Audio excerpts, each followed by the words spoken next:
it's the Quarantine Cook, and today I'm going to be sharing my pink pasta recipe with you. So all you're going to need today, it's super simple, really quick and really tasty. So first thing you're going to need is pasta. I am going to be using a rigatoni, giant rigatoni, but you can use whatever you want.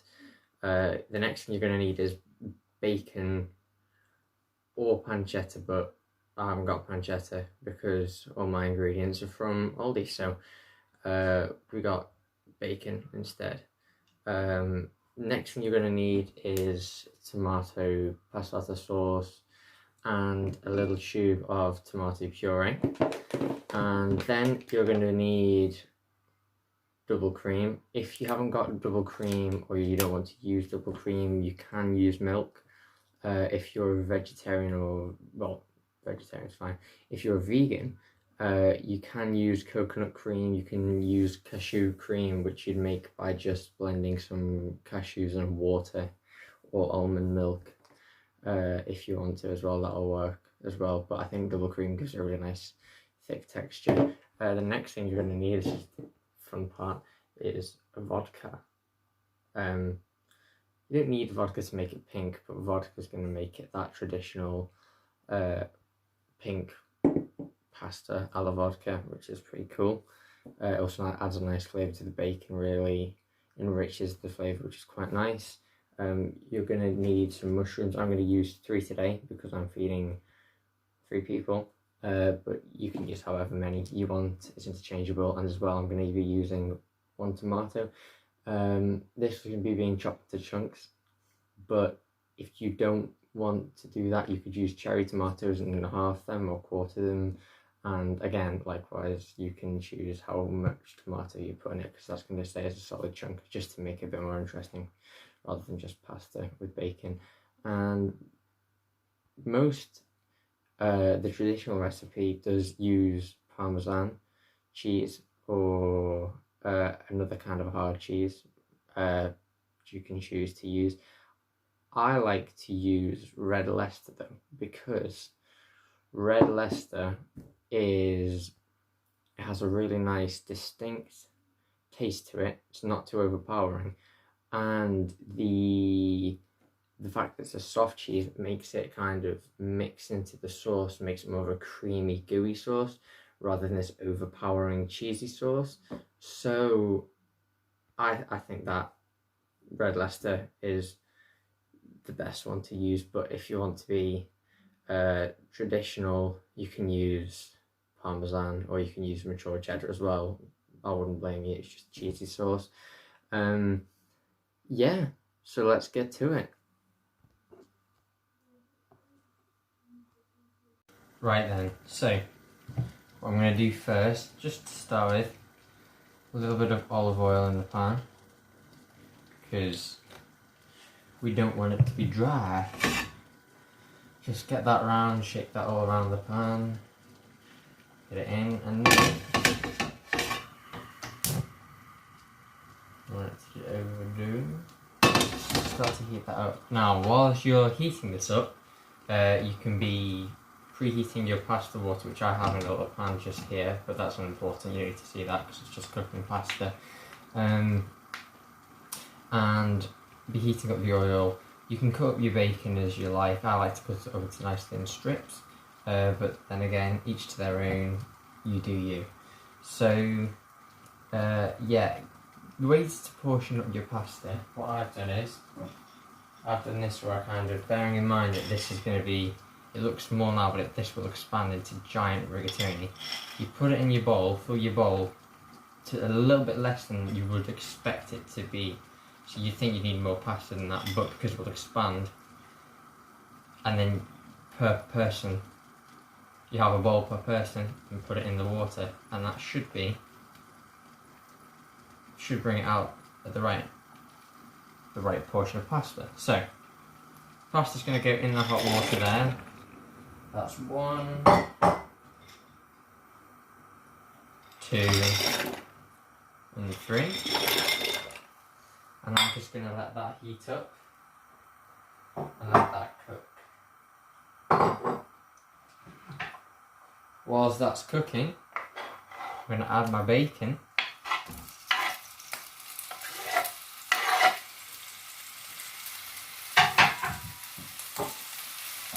And just get this suspended.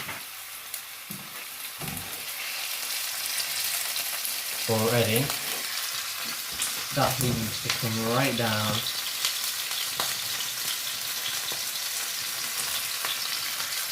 Because you don't want to burn the bacon. Just enough, tiny splash, just enough to cover the bacon.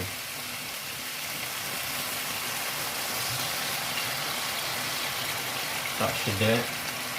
See, tiny amount of vodka. Minuscule. Minuscule. Because we don't want to burn it. And if you have the heat on too high and you add too much vodka, careful you're not tipping the pan, because I'd do it, I'd go, don't do this with the pan, but then that'd be me doing it with the pan. If you do it, if you tip it all and have that on the flame, it'll do something called flambe, which means all of the alcohol in the vodka will go in flames, and you'll burn your house down, and possibly yourself, like your face, your beautiful faces that I know you all have got. So you want to try and avoid that, you really do. So keep it nice and low, and again, the alcohol is going to be burnt off in the vodka. Don't worry, we're cooking, we're going to be getting rid of that. That vodka will be, it's unfortunately for some, non-alcoholic, so you don't need to worry about that if you're cooking it for a family. I put in 4 rashers, 3 people. I put 1 rasher of bacon in per, not rasher, strip. 1 strip of bacon in per person, and then an extra one, just to give it enough, yeah, enough bacon, enough, you know, of an oomph that it is actually bacon in it. Now at this point, you're going to get your lovely tomato passata, and again, just enough to cover it. You see how quickly this bacon's cooked? It's already cooked, which is great. And we're just going to add in, don't be shy, don't be shy. There we go. That might have been, I should maybe have put less in, but as I said, it's okay, because pink is a spectrum, you know. Food is art, art is interpretable. Interpretable? Yeah, interpretable. Interpretive art, you know, can never have too much. And of course, actually, thinking about it now, this is going to reduce quite a bit, so I might add a little bit more in. A little bit more. Because I like tomatoes, I like it to be nice and tomatoey. And whilst this has been put in, you can cook your mushrooms and your tomatoes up. I'm going to have to open a window and make it warm. Toasty. So, I'm not going to add them just yet, but because I'm going on about my rusticness, because I'm cool, with the mushrooms, yeah, wash them, because you don't want dirty mushrooms, and just, literally with your hands, you don't even need to use a knife, quarter them. That's all you need to do. See? That'll give you kind of uneven, but still give you nice chunky mushrooms. Now you do want it to be chunks, because when you cook mushrooms, they also reduce. So we don't want teeny tiny mushrooms. That's not what we want. We want proper mushrooms. Now this is starting to bubble now. It doesn't look very thick here, because I'm doing less than I usually would, because usually I'd cook for 4 people, and we'd have leftovers. Just check how the pasta's doing. Yeah, not quite ready. Take your double cream. Open it if you can. I appear not to be able to open my double cream. I've opened my double cream. just start with a little. It's better to start with not enough and add to it rather than add too much in, and then all of a sudden you're just having bacon and milk with your pasta. Look at that. Look at the swirls. Look at the swirls. Oh, can you see this? I think you can because of the smoke. You can't really. Oh, this is beautiful. And just really mix that in. I think we've got that spot on, to be honest. You don't want to overdo the cream.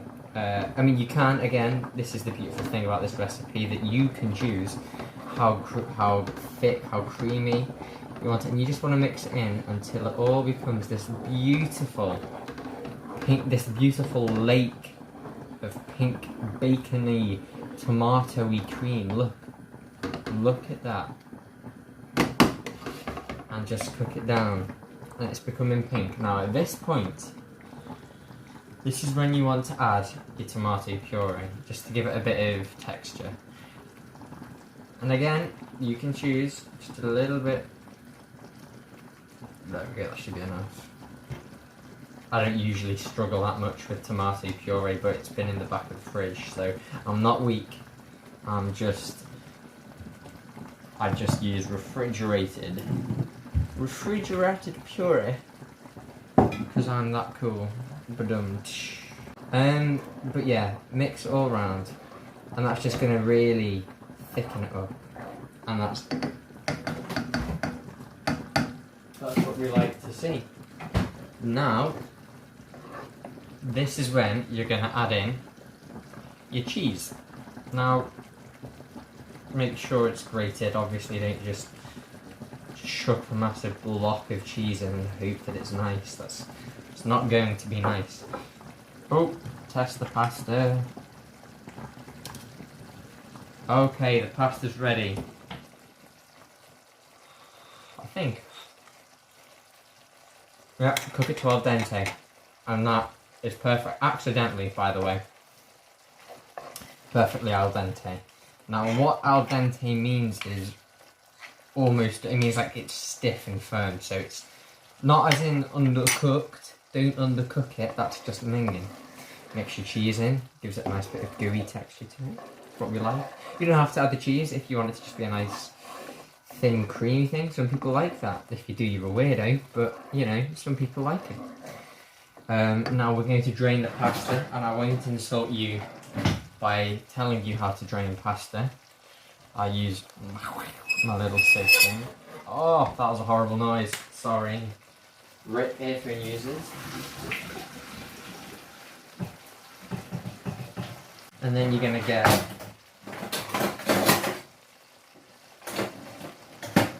a little, because, you know,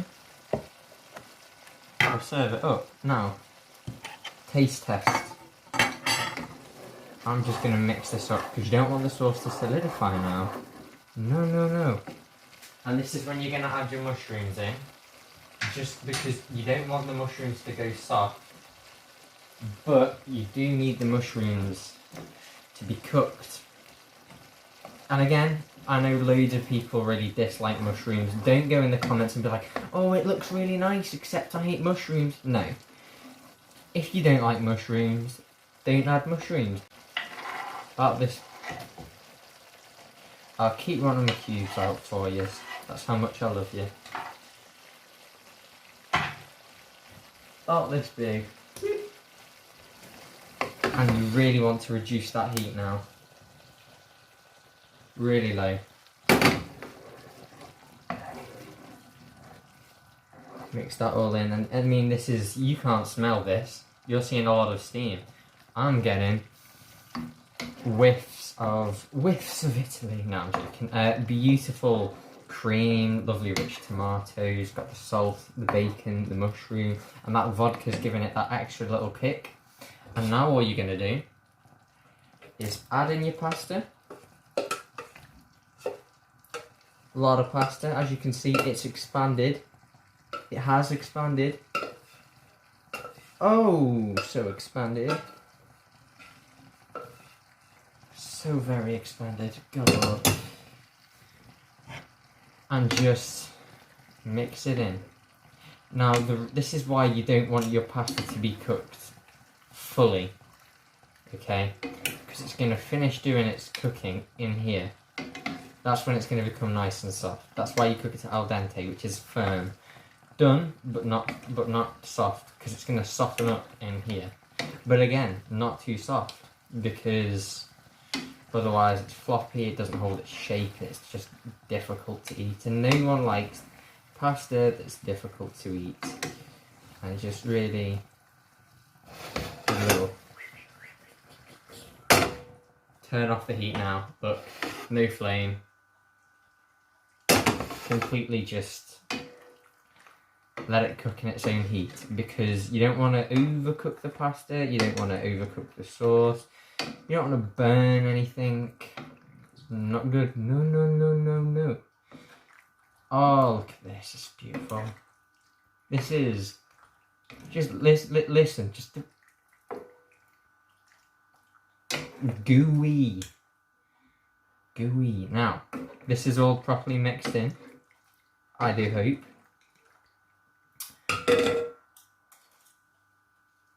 Get a piece and taste for salt, seasoning. Look at that.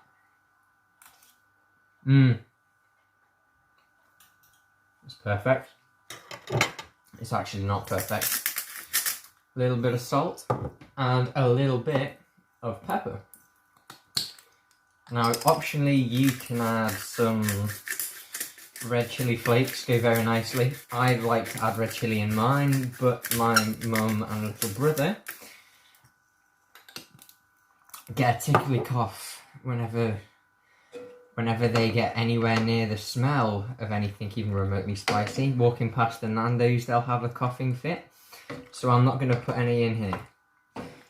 And then mix in that salt and pepper. And again, taste, seasoning. Oh, it's beautiful, nice and hot, nice and creamy. You really do want it to be creamy. Nothing worse than having thin and runny sauce. So, then, you want to take your chubby ladle, get a bit of the bacon and the tomato and the mushroom, and you just want to plate it up. Because this is going to be a really nice pasta dish, really nice. So yeah, and now I think we're going to have to go and taste it. Let's go. I'm just going to bring this. Look at this. Right, that's the thick mushroom pasta, so I'm going to get some of that bacon in there. And struggle to get some of the bacon in there. That is beautiful. Right then.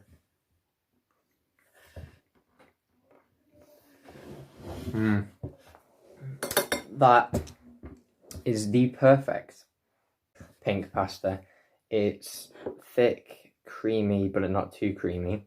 You've got the tomato in there, but it's not overpowering. You can taste the flavour that's being given to the bacon. And the pasta is well emulsified in the sauce. You know, it's not bitty, and you haven't just served it on top. You've mixed it in there. It's really nice. I mean, that is just something else. Right, I'm going to go and scran this entire bowl, and quite probably everything else that's left in the pan as well. I hope you guys have enjoyed this recipe, and I hope that you guys try it at home. If you do, send me a picture of what you tried. You can send it to me on my Instagram, the QuaranTeenCook. I'll try and tag that in the description down below. And yeah, I'll see you guys next time.